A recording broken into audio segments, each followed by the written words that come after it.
I had 30 seconds before the dessert arrived and bullets tore through Sung-ho Kim's chest. My hand trembled as I folded the napkin into quarters. The fabric felt impossibly thin, like it might disintegrate before reaching his table. Around me, Ravello's pulsed with Friday night energy, crystal clinking against bone china, low laughter, the rustle of designer fabric against leather. Outside, Los Angeles traffic hummed past the floor-to-ceiling windows. Inside, everything felt too close, too warm, suffocating. I approached table 7 like I was walking toward a firing squad. Sung-ho Kim sat with his back to the window, the city lights framing him like a crown. He looked carved from stone, sharp cheekbones, black hair slicked back, a suit that cost more than my entire year's rent. His fingers drummed against the tablecloth. Slow. Predatory. Beside him, his ex-wife Min-seo leaned close, whispering something that curved her red lips into a smile. Her diamond bracelet caught the candlelight, throwing fractured rainbows across white linen. She looked like a woman in love. She wasn't. 15 minutes ago, I'd heard her order his death. The wine cellar at Ravello's wasn't really a cellar, it was a climate-controlled vault in the basement. All glass walls and soft lighting that made bottles glow like jewels. I'd been sent down to grab a 2019 Barolo for table 12 when I heard voices. Female. Sharp. Speaking Korean. I froze between the Bordeaux and the Burgundy. Chungbai do Iasio. Yuri Chang Yop, table Ilgob. Ready? By the window, table 7. My Korean was restaurant level at best, enough to know when someone ordered bibimbap versus bulgogi. But I caught fragments.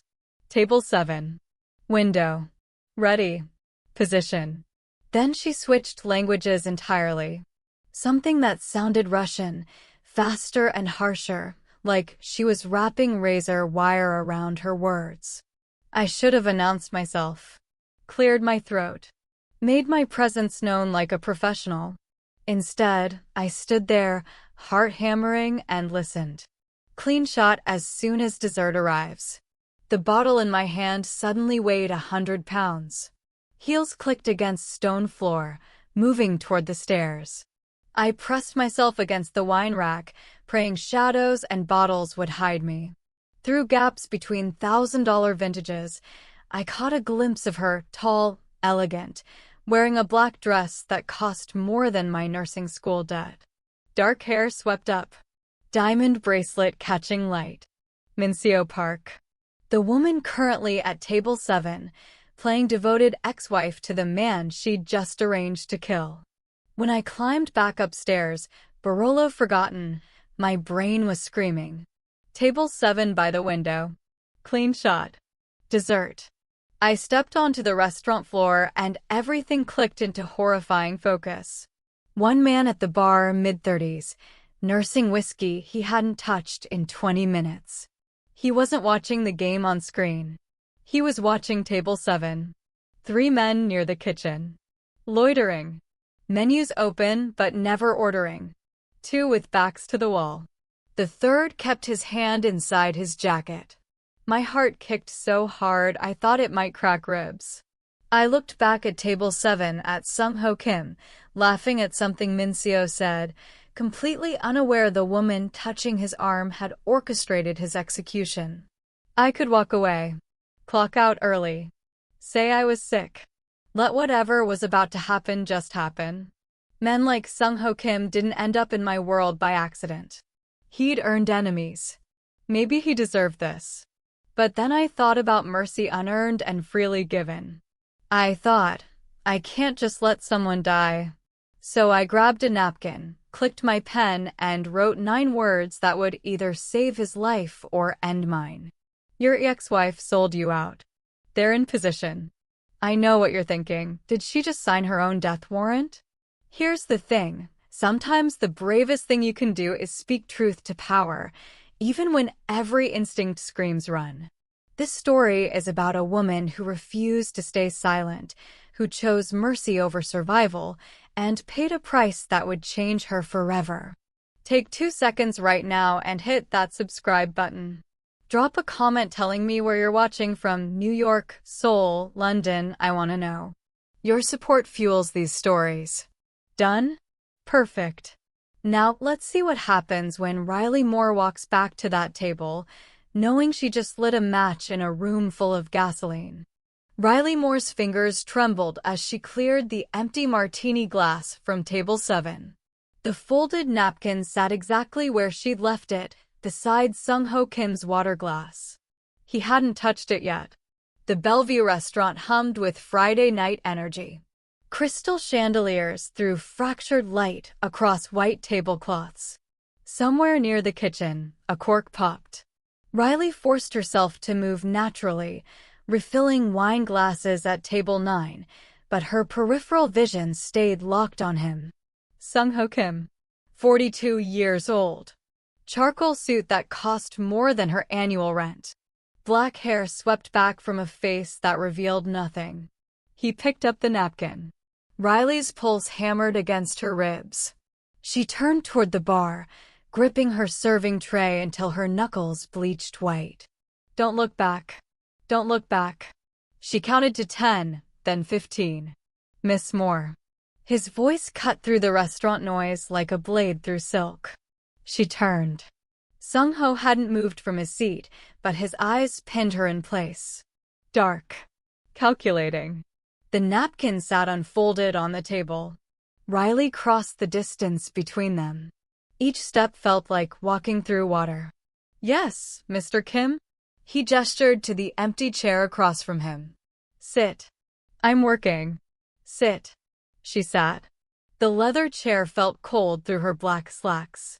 Sung-ho leaned back, fingers steepled beneath his chin. Do you think you've outsmarted me? Riley met his gaze.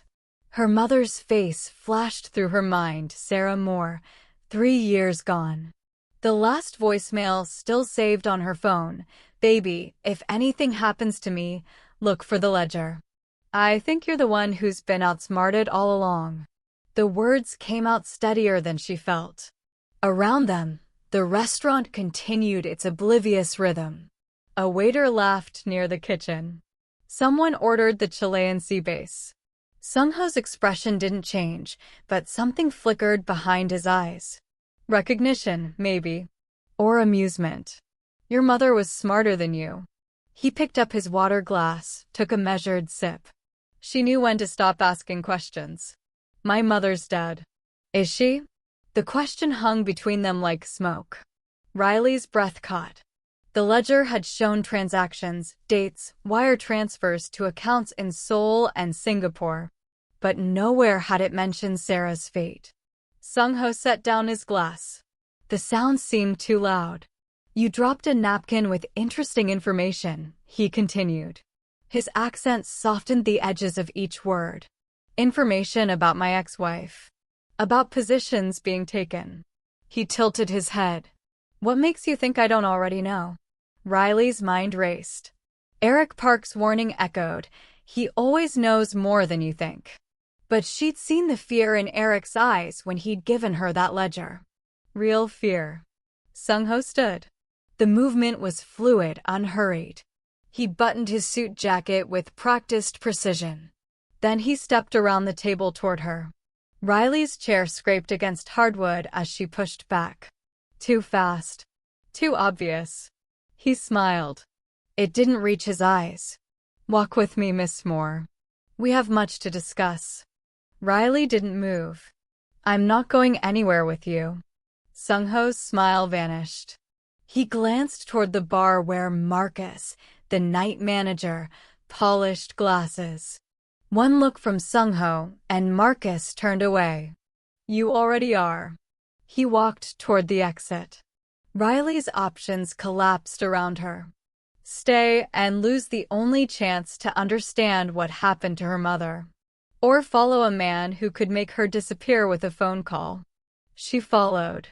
The parking lot stretched dark and empty behind the restaurant. January wind cut through her uniform blouse. Sung-ho stood beside a black Mercedes S-Class, hands in his pockets. 3 weeks ago, you visited a storage unit in Koreatown. His voice was conversational. Unit 247. You removed a lockbox. Riley's stomach dropped. She'd been so careful. Paid cash for the bolt cutters. Wore a baseball cap pulled low. Inside that box was a ledger. Sung-ho stepped closer. My ledger. The one your mother stole before she ran. She didn't run. You killed her. Did I? That question again. Riley wanted to scream. Sung-ho pulled out his phone, tapped the screen twice, then turned it toward her. The photo showed a woman in a cafe, dark hair, sunglasses, a distinctive birthmark on her left wrist. Sarah Moore's birthmark. Taken 4 months ago. Busan, South Korea. Riley's knees buckled. She caught herself against the Mercedes. The metal felt ice cold through her palm. You're lying. I don't need to lie to you, Miss Moore. You're not important enough for lies. The words stung more than they should have. Riley straightened, forced air into her lungs. The photo could be doctored. Photoshop existed. But that birthmark, shaped like a crooked star, she'd traced it with her fingers as a child. Why show me this? Because you need to understand something. Sung-ho pocketed his phone. Your mother didn't betray me for money. She did it for you. Before Riley could respond, headlights swept across the parking lot. A silver Lexus pulled in fast, tires squealing. The driver's door flew open. Eric Park stepped out. He was younger than Sung-ho by a decade, dressed in jeans and a leather jacket. His eyes locked on Riley with an intensity that made her stomach twist. Get away from her. Sung-ho didn't turn around. Mr. Park. Still playing hero? Riley, get in the car. Now. Riley looked between them. Eric's hand rested on something beneath his jacket. A gun, probably. Sung-ho remained perfectly still, unbothered. You told her about the ledger, Sung-ho said. Not a question. I told her the truth. Something you've never done. The truth. Sung-ho laughed, a cold, hollow sound. You gave her half a story and called it truth. Did you mention your role in Sarah's disappearance? Did you tell her about the wire transfers you authorized? Eric's jaw clenched. That's not. Riley. Sung-ho finally turned to face her fully. Ask him where he was the night your mother vanished. Ask him why his signature appears on 3 separate documents in that ledger. Riley's head spun. The parking lot felt too bright suddenly, too exposed. Eric moved toward her. Don't listen to him. He's manipulating you. That's what he does. Then why? Riley's voice cracked. She studied it. Why is your name in the ledger, Eric? Eric stopped walking. For 3 seconds, maybe 4, nobody spoke. Then his phone rang. He answered without breaking eye contact with Sung-ho. Listened. His face went white. When? A pause. How many? He lowered the phone slowly. Riley, you need to leave. Right now. They're coming for him. Eric pointed at Sung-ho. And anyone standing next to him is dead. Sung-ho moved first. He grabbed Riley's wrist and pulled her toward the Mercedes. Get in. Let go of me. The first gunshot shattered the restaurant's back window. Riley hit the pavement. Glass rained down, glittering under the parking lot lights. Her palms scraped against asphalt. Eric fired back, 3 quick shots toward the roofline across the street. Sung-ho yanked open the Mercedes door. Inside. Now. Riley scrambled into the back seat. Eric dove in behind her. Sung-ho slid into the driver's seat, engine already roaring to life. 2 more shots punched through the rear windshield. The Mercedes peeled out of the parking lot, tires screaming. Riley kept her head down, heart hammering against her ribs. Through the shattered back window, she saw 3 figures emerge from the shadows, dark clothes, faces covered. Who are they? Her voice came out too high. Friends of your mother's. Sung-ho took a corner at 60. The Mercedes fishtailed, straightened. The one she sold me to. Eric checked his Guns magazine. The Jade Serpent Triad. They've been waiting for this. Riley pressed herself against the leather seat. Her hands wouldn't stop shaking. Waiting for what? For me to be vulnerable. Sung-ho's eyes met hers in the rearview mirror. Congratulations, Miss Moore. Your little note told them exactly when to strike. The words hit like a fist to the gut. Riley thought about the napkin, the message she'd been so proud of crafting. Your ex-wife sold you out. They're in position. She'd thought she was exposing Sung-ho's weakness. Instead, she'd broadcast his location to his enemies. I didn't know. You never do. Sung-ho cut across 2 lanes of traffic. A horn blared. But ignorance doesn't stop bullets. Eric leaned forward. Take Wilshire to the safe house on 4th. That safe house is compromised. Since when? Since your phone call 30 seconds ago. Sung-ho's voice was ice. They're tracking you, Mr. Park. They have been for weeks. Eric stared at his phone like it had become a snake. He powered it down, threw it out the broken window. Riley watched it shatter against the pavement. My mother worked with these people? The Triad. She worked for whoever paid most. Sung-ho took another turn, heading toward the freeway. Sarah was smart. Too smart. She knew I'd eventually find out, so she took insurance. What insurance? Sung-ho didn't answer. The Mercedes merged onto the 10, heading east.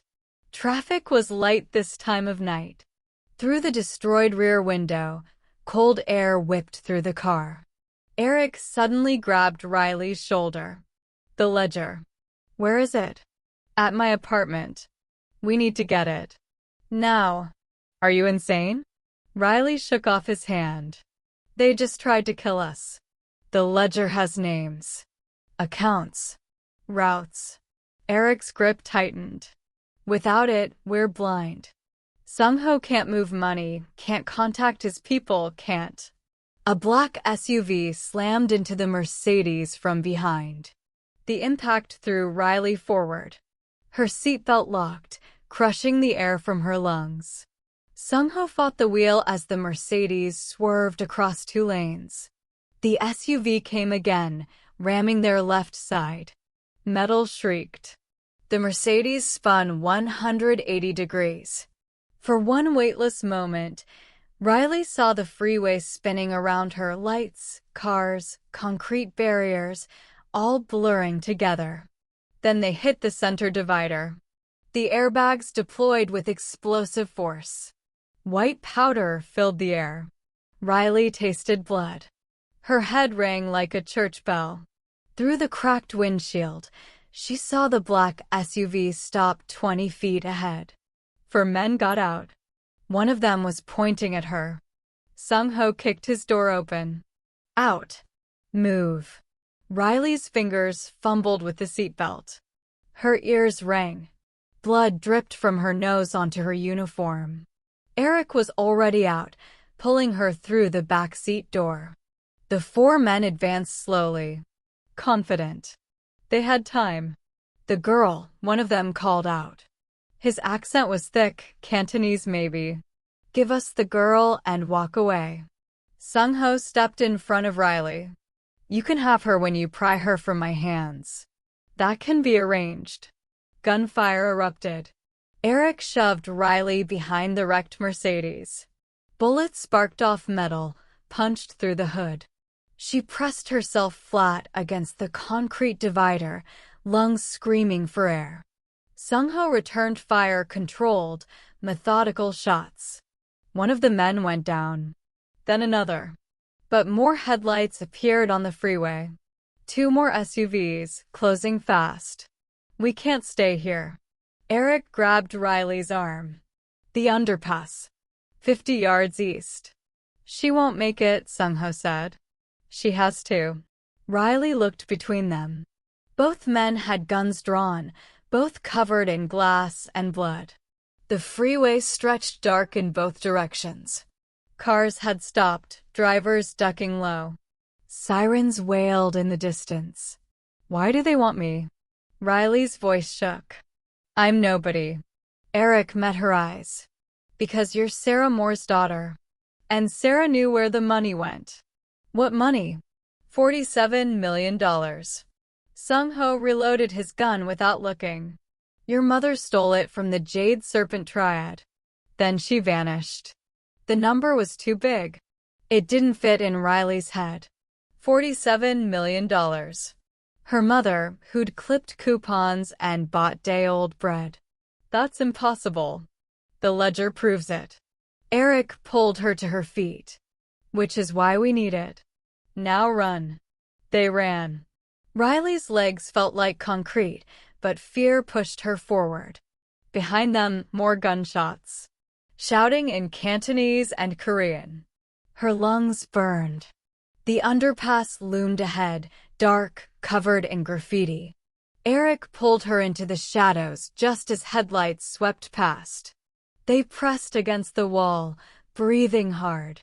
Sung-ho appeared seconds later. His suit jacket was torn, blood soaking through his left sleeve. How bad? Eric asked. I'll live. Sung-ho checked his ammunition. 3 rounds left. I'm out. Riley slid down the wall until she sat on the filthy concrete. Her whole body shook. This is insane. This is completely insane. Welcome to your mother's world. Sung-ho crouched beside her. She played both sides for 3 years. The Triad thought she worked for them. I thought she worked for me. Turned out she worked for herself. Where is she now? If I knew that, we wouldn't be running. Eric's phone, a backup he'd pulled from his jacket, buzzed. He answered, listened, his expression darkening. They're at your apartment, he said to Riley. Tearing it apart. Riley's stomach dropped. The ledger is exactly where they'll never find it.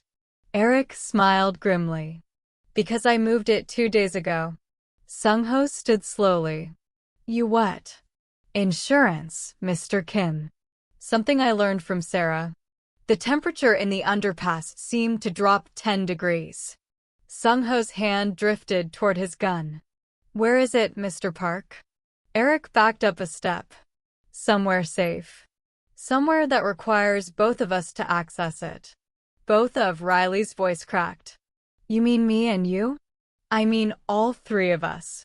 Eric looked between them. Because Sarah didn't just steal money. She stole something else. Something worth more than $47 million. A car engine rumbled at the underpass entrance. They all turned. A white van blocked the exit, headlights blazing. The side door slid open. A woman stepped out. She had dark hair, sunglasses despite the night, and a crooked star-shaped birthmark on her left wrist. Sarah Moore.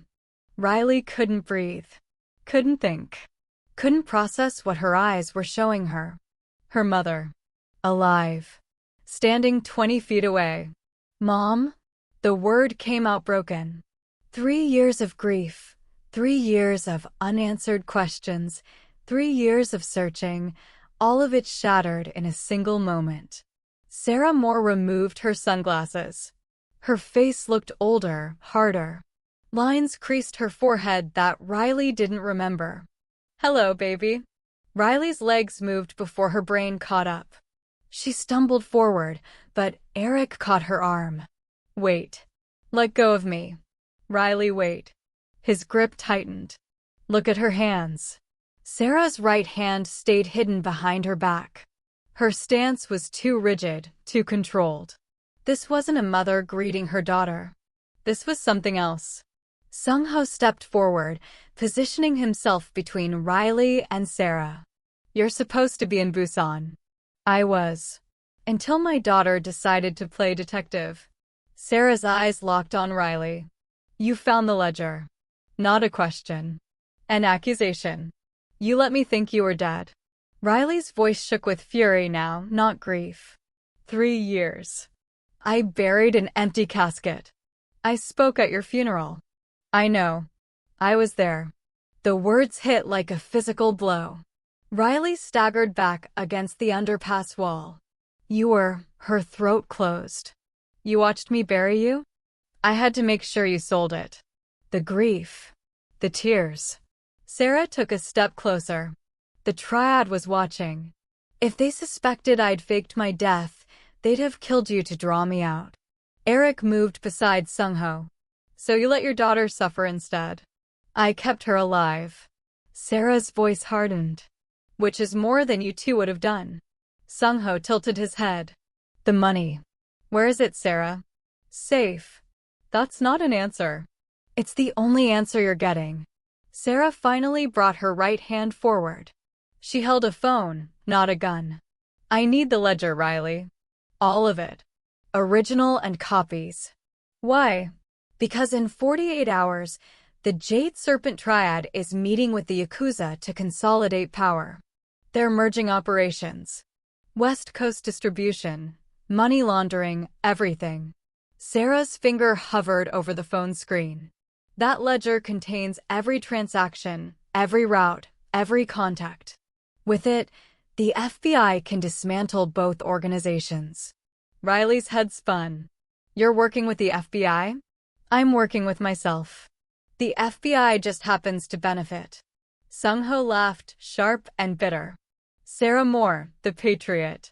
How noble. I'm not noble. I'm practical. Sarah met his gaze. You're finished, Sung-ho. The triad wants you dead. Your own people are turning. That ledger is your only leverage left. Which is why I'll never give it to you. You don't have it. Sarah smiled. Eric moved it. And Eric works for me. The underpass went silent. Riley looked at Eric. He wouldn't meet her eyes. No. Riley's voice was barely a whisper. You said you told me. I told you what you needed to hear. Eric finally faced her. I'm sorry, Riley. But your mother's right. This is bigger than you. Bigger than all of us. Sung-ho's gun came up, aimed at Eric's chest. Where's the ledger? Kill me and you'll never know. I'll take that risk. Sarah's phone chimed. She glanced at the screen, then back at them. We're out of time. They found us. Headlights appeared at both ends of the underpass. Black SUVs, engines growling. Sarah grabbed Riley's wrist. Come with me. Now. It's the only way you survive this. Riley jerked away. Don't touch me. Riley, please. You're not my mother anymore. Tears burned Riley's eyes, but she refused to let them fall. My mother died 3 years ago. The SUVs stopped. Doors opened. Men poured out, at least a dozen, maybe more. Sarah backed toward the van. Last chance, baby. Riley stood between Sung-ho and Eric. Between a criminal and a traitor. Between her past and whatever future existed after tonight. The men raised their weapons. One of them shouted something in Cantonese. Riley caught 2 words, kill them. Then the back of Sarah's van exploded. The explosion threw Riley to the ground. Heat washed over her, singeing her hair. Metal shrieked as the van's chassis twisted, flames erupting from the rear. Sarah dove behind a concrete pillar. The triad members scattered, shouting. Gunfire erupted from somewhere above, the overpass. Sniper! Eric yelled. Another shot. One of the triad members dropped. Sung-ho grabbed Riley's collar and dragged her toward a maintenance door built into the underpass wall. He kicked it open. The lock shattered. Inside, Riley stumbled through. Eric followed, slamming the door behind them. They were in a narrow maintenance tunnel, concrete walls, flickering lights, the smell of sewage and rust. Who's shooting? Riley's ears rang from the blast. My people. Sung-ho pressed forward through the tunnel. I called them before the crash. You had time to make a call? I always have time. The tunnel split in 3 directions. Sung-ho chose left without hesitation. His wounded arm left blood smears on the wall, but his pace never slowed. Eric grabbed Riley's shoulder. Your mother's alive. We need to go back for her. Your mother just tried to sell you out. Sung-ho didn't turn around. Again. She was trying to protect. She was trying to survive. Sung-ho stopped, faced them both. Sarah doesn't protect anyone but herself. The sooner you accept that, the longer you'll live. Riley's hands curled into fists. Everything she'd believed for 3 years had been a lie. The grief, the guilt, the endless questions, all of it orchestrated by a woman who'd watched her cry at an empty grave. Where does this tunnel go? She asked. Union Station. 2 miles east. Sung-ho started walking again. We surfaced there, split up, disappear. And then what? Eric's voice was sharp. The Triad knows your face. The FBI knows mine. We can't just disappear. You can't. I can. They emerged into a wider section of tunnel. Old subway tracks, abandoned decades ago. Water dripped from rusted pipes. Rats scattered in the darkness. Riley's phone buzzed in her pocket. She pulled it out. Unknown number. She answered anyway. Hello. Riley Moore. The voice was male-accented. My name is Chin-wei. I represent the Jade Serpent Triad. Sung-ho stopped walking. His eyes locked on Riley's phone. What do you want? Riley kept her voice steady. Your mother stole from us. $47 million and, something far more valuable, a list of our operations in 6 countries. We want both returned. I don't have. You have 72 hours. If we don't receive what belongs to us, we will kill everyone you've ever cared about. Your boss at the restaurant. Your neighbor, Mrs. Chin. Your college roommate, Jennifer Park. He paused. All of them will die because of your mother's greed. Riley's stomach twisted. How do I know you won't kill them anyway? You don't. But cooperation gives them a chance. Defiance guarantees their death. The line went dead. Riley lowered the phone. Her hands shook so badly she nearly dropped it. They know everything about me. Of course they do. Sung-ho's expression was unreadable. They've been watching you since your mother disappeared. Waiting for her to contact you. Then why didn't they grab me before? Because they thought Sarah was dead too. Eric leaned against the tunnel wall. But now they know she's alive. Which means they know she'll come for you. I don't want her to come for me. Doesn't matter what you want. Sung-ho checked his gun. 2 rounds left. She's coming anyway. And when she does, everyone in this tunnel dies. Footsteps echoed from behind them. Multiple sets. Moving fast. Eric drew his empty gun anyway. How many exits from here? 2. Both blocked by now. Riley's phone buzzed again. Text message. Unknown number. She opened it. A photo filled the screen, her apartment building, current timestamp. In the foreground, Mrs. Chin carried groceries toward the entrance. Red crosshairs centered on her head. If you're feeling that knot in your stomach right now, you're not alone. This is the moment where everything Riley thought she knew gets stripped away, and the cost of her choice becomes brutally real. This is the kind of story that stays with you long after the video ends, the kind that makes you ask, what would I do?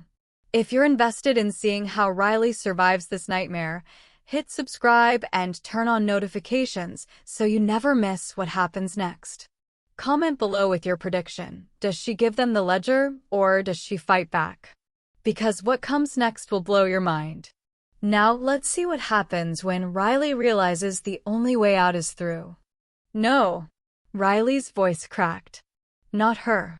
She's 70 years old. She has nothing to do with this. Her phone buzzed again. Another text. You have 5 minutes to decide. The ledger or her life. Sung-ho grabbed the phone from Riley's hand, studied the photo. They're bluffing. Are they? Riley snatched it back. Can you promise me that? Can you guarantee they won't put a bullet in an old woman's head just to make a point? Sung-ho said nothing. The footsteps grew louder. Voices echoed through the tunnel, Korean and Cantonese mixing together. They had maybe 60 seconds before they were surrounded. There's a third option. Eric pointed down the tunnel, toward a rusted ladder leading up.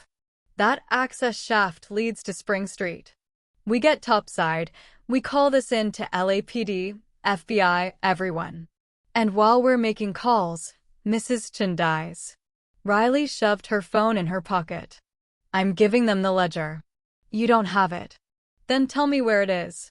Eric's jaw clenched. Riley, tell me or I walk back there and surrender myself. Either way, that woman lives. Sung-ho laughed, cold and sharp. You think they'll let her live? You think giving them what they want will save anyone? He stepped closer to Riley. Your mother taught you nothing. Weakness invites death. The moment you surrender, you're all already dead. Then what do you suggest? Riley's voice rose. We fight our way out? You have 2 bullets. Eric has none. I've never even held a gun. You don't need a gun. Sung-ho pulled something from his jacket, a small black device, no bigger than a key fob. You need leverage. What is that? Insurance. Sarah wasn't the only one who planned ahead. He pressed a button. The device beeped once. I just sent a message to every major news outlet in Los Angeles. In 5 minutes, they'll receive a file containing the Jade Serpent Triad's complete financial records. Bank accounts, shell companies, offshore holdings. Everything. Eric's eyes went wide. You're insane. They'll kill you for that. They're already trying to kill me. Now they have a reason to negotiate. Sung-ho pocketed the device. And so do we.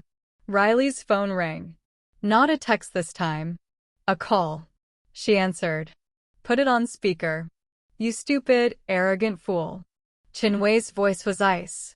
You've signed your own death warrant. Perhaps. Sung-ho leaned toward the phone.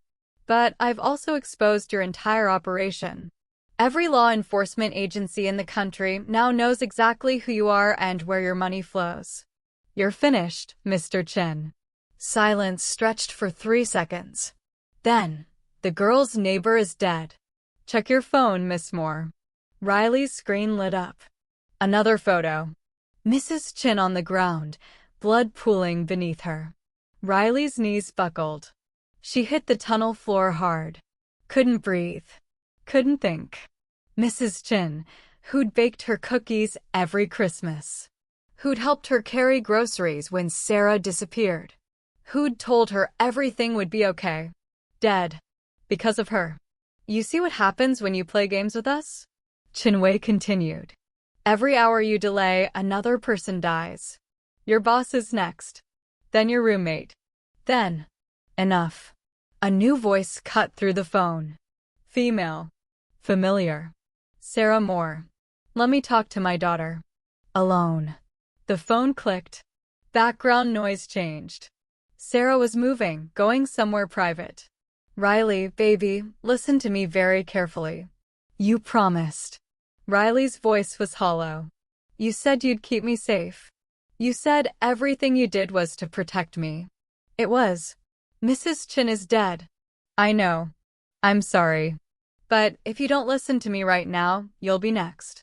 Sarah's breathing was ragged. Sung-ho's bluff won't work. The Triad has copies of everything he just leaked.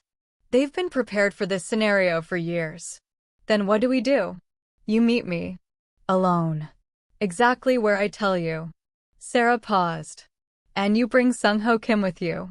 Riley looked up at Sung-ho. He stood perfectly still, face unreadable. Why? Riley asked. Because the only way to end this is to give the Triad what they really want. Not the money. Not the ledger. Sarah's voice dropped to a whisper. Him. Sung-ho took the phone from Riley's hand. Sarah. Hello, Sung-ho. It's been a while. Not long enough. He pressed the phone tight against his ear. What's your play here? No play. Just reality. Sarah's voice was steady, practiced. The Triad wants you dead. They've wanted it for 5 years, ever since you killed Chin Wei's brother and soul. The money, the ledger, that's all just excuse. This has always been about blood.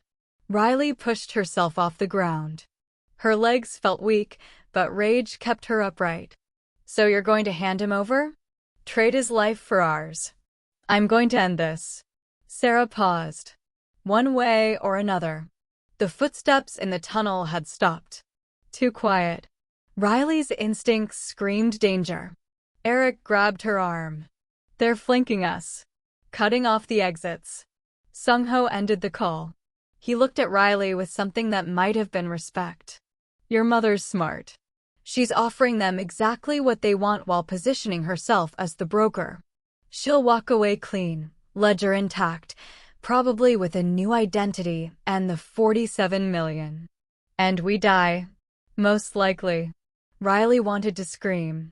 Wanted to hit something. Instead, she forced herself to think. You said you have insurance. Use it. I already did. It didn't work.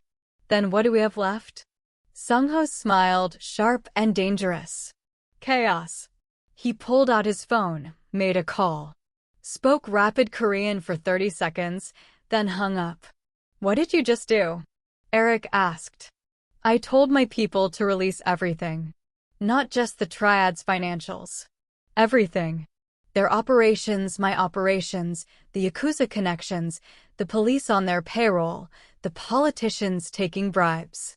Sung-ho's eyes glittered. If I'm going down, I'm taking the entire underworld with me. You're insane. Eric backed away. Do you know what that'll do? The power vacuum alone will turn this city into a war zone. Better a war zone than a grave. Riley's phone buzzed. Text from Sarah. Griffith Observatory. 1 hour. Come alone or everyone dies. She wants to meet. Of course she does. Sung-ho checked his watch. She needs to deliver me before the Triad realizes I've already destroyed their organization. Once law enforcement moves in, their leverage disappears. So we don't go. No. We go. Sung-ho started toward the ladder Eric had pointed out earlier. But not alone. They climbed. Riley's muscles burned. Her hands slipped on the rusted metal, but she forced herself upward. Behind them, the voices in the tunnel grew louder. Flashlight beams cut through the darkness. The hatch at the top was locked. Eric slammed his shoulder against it. Nothing. It's bolted from outside. Move. Sung-ho aimed his gun at the lock. Cover your ears. 2 shots. Deafening in the confined space. The lock shattered. They burst onto Spring Street. Night air, traffic sounds, the distant wail of sirens. Downtown LA spread out around them in a maze of lights and shadows. A black sedan screeched to a stop beside them. The driver's window rolled down. Riley's boss from the restaurant, Marcus, sat behind the wheel. Get in, he said. We don't have much time. Eric's gun, somehow reloaded, came up instantly. Who the hell are you really? Marcus pulled out a badge. FBI. I'm the agent who's been investigating the Jade Serpent Triad for 3 years. His eyes locked on Riley. And your mother has been my informant the entire time. Riley's world tilted. What? Sarah Moore isn't a thief. She's an asset. Everything she did, the money, the ledger, faking her death, was part of a federal operation to dismantle the Triad from the inside. Marcus gestured urgently. Now get in the car before they... A gunshot punched through the windshield. Marcus slumped forward, blood spreading across his shirt. Behind them, Chin Wei stepped out of the tunnel access, flanked by 6 armed men. He smiled at Riley. Your mother sends her regards. Riley didn't think. She grabbed Marcus's gun from his holster and fired. The shot went wide, but Chin Wei's men scattered. Sung-ho shoved her toward an alley. Eric provided cover, firing Marcus's backup piece. They ran. Riley's lungs screamed. Her waitress shoes slapped against pavement. Behind them, shouting. More gunshots. A bullet sparked off a dumpster inches from her head. Left. Sung-ho yanked her around a corner. They emerged onto 5th Street. Cars honked. People screamed and dove for cover. Riley kept running, the gun heavy in her hand, Marcus's blood on her uniform. Her mother was FBI.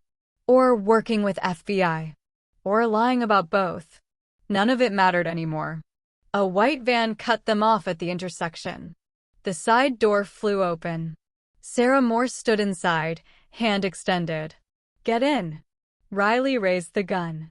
Aimed at her mother's chest. You killed Mrs. Chin. I didn't. You let them kill her. You used her as bait. You used all of us. Riley's finger tightened on the trigger. FBI asset? Is that supposed to make it better? Sarah's face crumpled. Real emotion, finally. Riley, please. I did what I had to. So am I. Riley fired. The bullet punched through the van's roof, inches above Sarah's head. A warning shot. Sarah flinched, stumbled backward. The next one goes through your heart. Riley's voice was steel. Where's the real ledger? Riley. Where? Union Station. Sarah's hands shook. Locker 847. Combination is your birthday. Sung-ho pulled out his phone, made another call. Spoke in rapid Korean. Hung up. My people are retrieving it now. Sarah jumped from the van. Chin-wei. I have Sung-ho Kim. Let my daughter go. No deals. Chin-wei walked forward slowly. You betrayed us, Sarah. You stole from us. You worked with federal agents. He raised his gun. Your daughter dies first. So you can watch. Take me instead. Everyone turned. Sung-ho stepped forward, hands raised. You want blood? Take mine. Let them go. Chin-wei laughed. The mighty Sung-ho Kim, begging for mercy. Not begging. Negotiating. Sung-ho lowered his hands slowly. I've just uploaded every file, every record, every transaction to a dead man's switch. If my heart stops beating, it all goes public. Government servers, media outlets, WikiLeaks. Everything. You're bluffing. Am I? Sung-ho's phone chimed. He held it up. A timer counted down. 59 seconds. Kill me and find out. Chin-wei's gun wavered. This changes nothing. You're already dead. Perhaps. But so is your organization. Sung-ho smiled. The FBI has the real ledger. Every agent you've bribed, every politician you've bought, every shipment route you've used, all of it documented, verified, ready for indictment. By tomorrow morning, the Jade Serpent Triad will be extinct. Sirens wailed. Close now. Multiple units. Mom? Sarah, Agent Reeves, whatever her name was, knelt beside Riley. Everything I did was to protect you. To keep you out of this world. I'm so sorry, baby. Don't call me that. Riley pushed her away. You're not my mother. You're a stranger. Police cruisers surrounded the intersection. FBI tactical vehicles. Chin-wei's men dropped their weapons. But Chin-wei himself smiled. You think you've won? You think this ends here? He pulled a detonator from his jacket. If I'm finished, then so is everyone within 6 blocks. His thumb hovered over the button. I had my people plant C4 throughout the financial district. Banks, office buildings, subway stations. 30 locations. Thousands of casualties. Agent Reeves went pale. You're insane. I'm practical. Chin-wei looked at Riley. Your mother took everything from me. Now I take everything from her. His thumb pressed down. Nothing happened. Chin-wei pressed again. Again. Confusion flickered across his face. Sung-ho held up a small black device, identical to the detonator. Looking for this? I had my people swap them 3 hours ago. He tossed it to an FBI agent. You're not the only one who plans ahead. Chinwei lunged forward, reaching for Riley. She shot him. Chinwei collapsed. Blood spread across the pavement. Riley lowered the gun. Her hands didn't shake anymore. Everything went quiet except the sirens. Agent Reeves reached for her. Riley. Don't. Riley stood, walked past her mother, past Sung-ho, past Eric and the FBI agents and the bodies on the street. She walked until she reached the corner of 5th and Hill. Then she stopped. Turned back. Sung-ho stood alone now, surrounded by federal agents. Their eyes met across the chaos. He nodded once. Respect. Understanding. Riley nodded back. Then she walked away from all of it, the blood, the lies, the woman who used to be her mother. Behind her, Agent Reeves called her name. Riley didn't look back. 3 months later, Riley sat in a cafe in Portland. New city. New name. New life. Her phone buzzed. Unknown number. She almost didn't answer. Then curiosity won. Hello. Miss Moore. Eric Park's voice. Or should I say Miss Chin now? Riley's coffee cup froze halfway to her lips. How did you find me? I'm very good at finding people. He paused. Sung-ho wants to meet with you. He has a proposition. I'm done with that world. Are you? Because from where I'm sitting, you walked away with something that doesn't belong to you. Riley's hand drifted to the safety deposit box key in her pocket. The one from Union Station Locker 847. The one that held more than just a ledger. I don't know what you're talking about. $47 million says you do. Eric's voice held amusement. Your mother, sorry, Agent Reeves, never recovered the money. The FBI thinks the Triad has it. The Triad thinks Sung-ho has it. But we both know the truth, don't we? Riley ended the call. And standing outside, looking up at her window, Sung-ho Kim. He was smiling. Riley Moore walked into a restaurant as a waitress trying to save a stranger's life. She walked out having destroyed her mother's lies, dismantled a criminal empire, and claimed $47 million that was never supposed to be hers. This story reminds us that sometimes the most dangerous thing you can do is choose truth over silence, and that survival isn't about staying small, it's about becoming untouchable. If this story touched you, if it made you feel something, I'd be honored if you'd subscribe. Your support allows me to keep bringing these dark romance, high-stakes stories to life. Hit that notification bell, drop a comment with where you're tuning in from, and tell me Team Riley or Team Sung-ho. Because power doesn't forgive, but it does remember. Until next time, remember, in a world built on lies, the truth is the most dangerous weapon you can wield. Stay fierce.